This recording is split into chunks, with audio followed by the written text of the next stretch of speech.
রাত্রিবেলায় হঠাৎ ছেলের আবদার হলো সে নাকি মিষ্টি খাবে।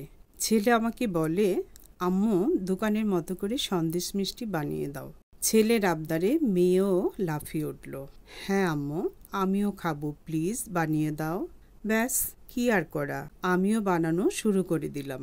আসসালামু আলাইকুম everyone, welcome to cooking recipes by Smriti. আজকে আমি আপনাদের সাথে মিষ্টি দোকানের মতো করে মাখা সন্দেশ বানিয়ে শেয়ার করব। আশা করি সকলের কাছে ভালো লাগবে। মিষ্টি বানানোর জন্য চুলায় একটি কড়াই বসিয়ে নিয়েছি। এবার কড়াইয়ের মধ্যে নিচ্ছি 1.5 কাপ পানি। পানির মধ্যে নিয়ে নিচ্ছি 1 কাপ গুঁড়া দুধ।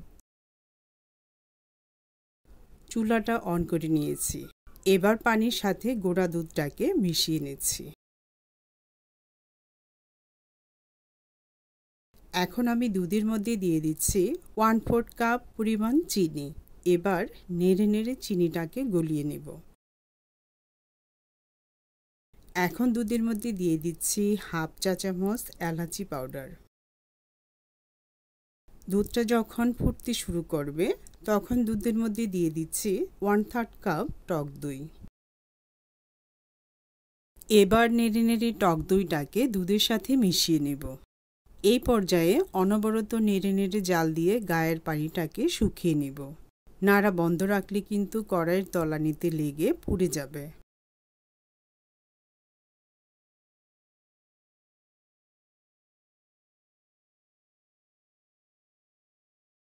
এই তো দেখুন, দুধের মধ্যে টক দই দেওয়ার কারণে দুধটা ছানার মতো হয়ে গিয়েছে। এবার জাল দিয়ে গায়ের পানিটুকু শুকিয়ে নেব।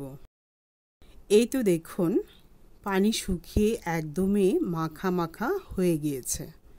হালকা একটু ভিজা ভিজা থাকতেই কড়াইটাকে চুলা থেকে নামিয়ে নেব। এবার আমি এই পাত্রের মধ্যে মাখা সন্দেশটাকে সেট করে নেব।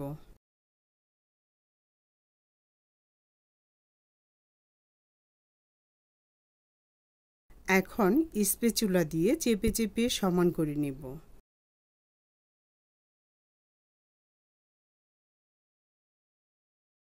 এবার উপরে কিছুটা পরিমাণ পেস্তা বাদামের কুচি ছিটিয়ে দিচ্ছি।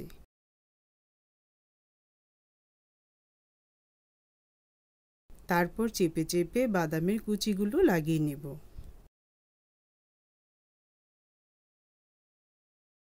এখন সন্দেশের বাটিটাকে 1 ঘন্টার জন্য নর্মাল ফ্রিজে রেখে দিব।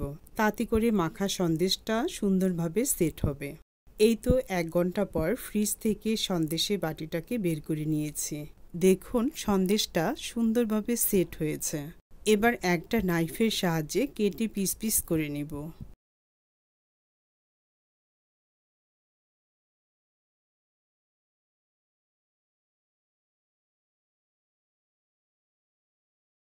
একটা মাখা সন্দেশ তুলে আপনাদেরকে দেখাচ্ছি, দেখুন কতটা সুন্দর হয়েছে।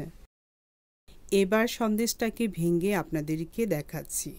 দেখুন, মাখা সন্দেশটা দেখে মনে হচ্ছে যেন দোকান থেকে কিনে আনা সন্দেশ। কি বন্ধুরা, তাই না? আশা করছি আপনাদের সবার কাছে আমার রেসিপিটি ভালো লেগেছে। তো বন্ধুরা, রেসিপিটি ভালো লাগলে আমার ইউটিউব চ্যানেলটিকে সাবস্ক্রাইব করে একটা লাইক দিয়ে দিবেন এবং অন্যদের সাথে শেয়ার করে দিবেন।